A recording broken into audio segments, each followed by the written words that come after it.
Salve galera, e aí, tudo bem com vocês? Daniel Brown falando mais um vídeo aqui do canal Brown Fogo, absolutamente tudo sobre Botafogo de Futebol Regatas, o primeiro conteúdo dessa semana, dessa segunda-feira, semana cheia de trabalho para o Botafogo, que jogou no sábado, venceu a equipe do Internacional e só volta a campo no outro sábado para enfrentar o São Paulo no Morumbi. Esse meio de semana, né, cara? A gente vai ter alguns jogos do Campeonato Brasileiro, inclusive, né? A gente vai ter algumas partidas e também Copa do Brasil, né? O Botafogo não está na Copa do Brasil, né? E aí, com isso, a gente vai ter as equipes jogando, né? O São Paulo, inclusive, vai se desgastar, né? É muito possível. São Paulo precisa reverter um cenário de derrota para o Corinthians por 2-1. Daqui a pouco a gente vai falar um pouco sobre isso. Se inscreve aqui no canal, deixa o like, ativa o sininho para você não perder nenhuma novidade. E, rapaziada, boa rodada até aqui, tá? Boa rodada. Tudo bem que o Grêmio ganhou, né? Mas vocês podem me chamar de maluco, tá? Mas eu vejo mais potencial no Fluminense para incomodar em algum momento do que propriamente o Grêmio, tá? Pela solidez de trabalho, né, dos últimos anos, tá? Eu não acho que o Grêmio vai disputar o título, acho que o Grêmio ele pode até terminar o campeonato em segundo lugar, mas eu não vejo o Grêmio tendo força para ganhar, né, para encostar no Botafogo, como eu vejo, né, essa força um pouco no Fluminense, um pouco no Palmeiras e um pouco no Flamengo.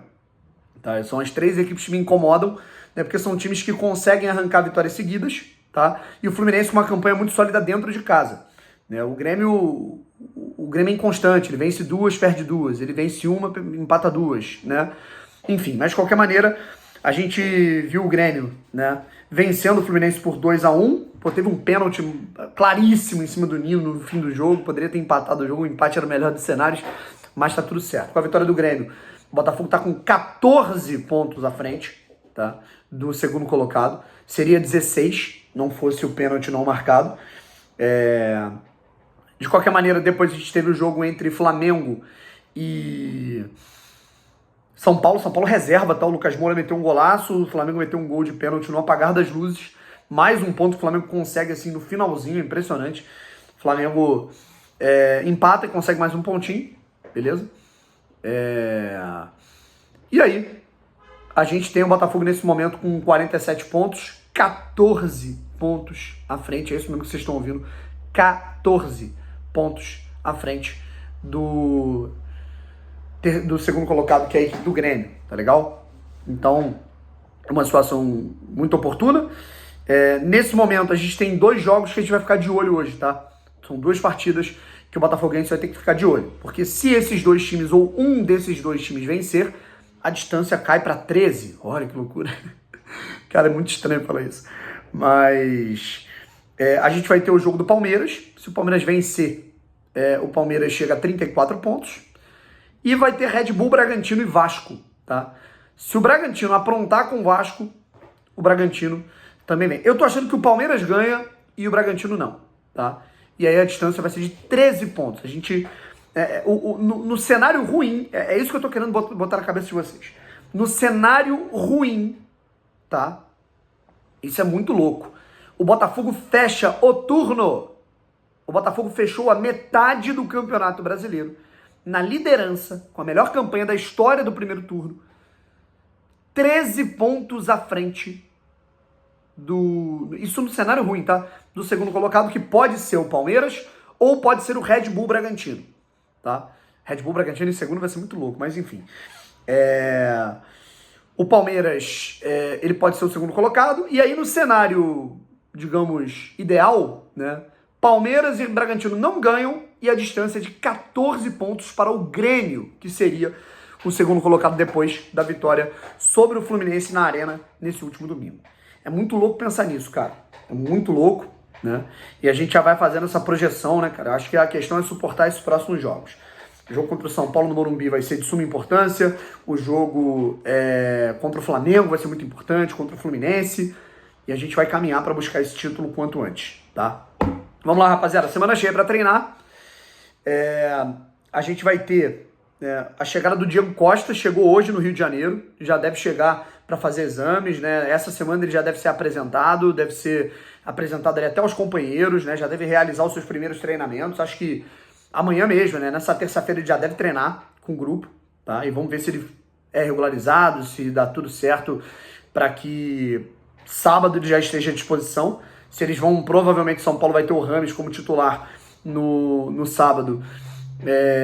A gente vai ter possivelmente o Diego Costa, tá?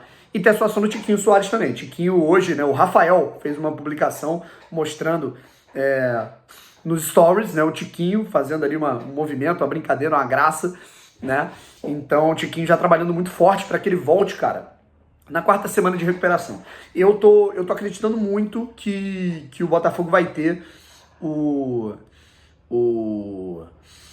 Tiquinho, né, já na partida contra o Corinthians. Tá? Eu tô muito confiante que o Botafogo vai ter, já no jogo contra o Corinthians, o Tiquinho Soares. Tá legal? Enfim, quero saber a opinião de vocês e vamos ver se ele vai, né, se recuperar a ponto de ficar pelo menos no banco contra o Flamengo. Contra o Flamengo, com certeza, teremos Diego Costa. Tá? Isso é um fato. Tá? Contra o Flamengo, o possível / provável titular do Botafogo chama-se Diego Costa. Se não tiver nenhum problema, né, de lesão, Deus me livre, tem a questão da documentação, enfim, a situação é essa. E agora a gente vai enfrentar, né, cara, no sábado uma equipe que é muito boa, tá? Um time que faz um campeonato bom, embora viva um momento de oscilação. São Paulo tá, né, tirando o último jogo da Copa Sul-Americana em que o time ganhou do São Lourenço de 2-0. São Paulo tá um tempinho sem ganhar no Campeonato Brasileiro, oscilou, né? O São Paulo hoje está no meio da tabela do Brasileiro, tinha potencial para estar em quarto, em quinto, mas a equipe do São Paulo vai desgastada, né, para enfrentar o Botafogo. Hoje, né, ontem, contra o Flamengo, colocou o time inteiro, reserva até o goleiro, tá, para poupar para esse jogo contra o Corinthians. Né? O São Paulo enfrenta o Corinthians no Morumbi nesse meio de semana.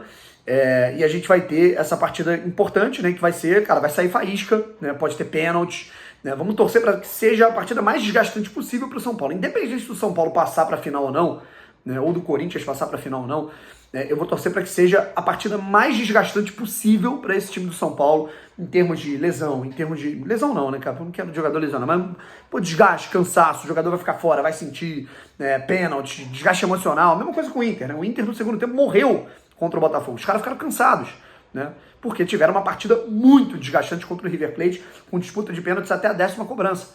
Então isso é muito importante, tá? São Paulo vai desgastado e aí o Botafogo vai enfrentar uma equipe que vai para uma batalha, para uma guerra no meio da semana, enquanto o Botafogo vai ficar aí, ó, a semana inteira trabalhando, tinindo para ficar nos trinques para essa partida entre Botafogo e São Paulo no Morumbi. Tá legal, rapaziada? Então esse vai ser o desafio, né? Aí depois o Botafogo fica mais uma semana tranquilaço. Né, digamos que vai ser uma sequência de 3 jogos. O Botafogo vai ficar muito tranquilo, vai ter um jogo só por semana. São Paulo, Bahia, Flamengo, e aí depois vai ter o confronto com Defensa e Justiça na Copa Sul-Americana. Valeu, rapaziada? É isso. Tamo junto, até a próxima e fui!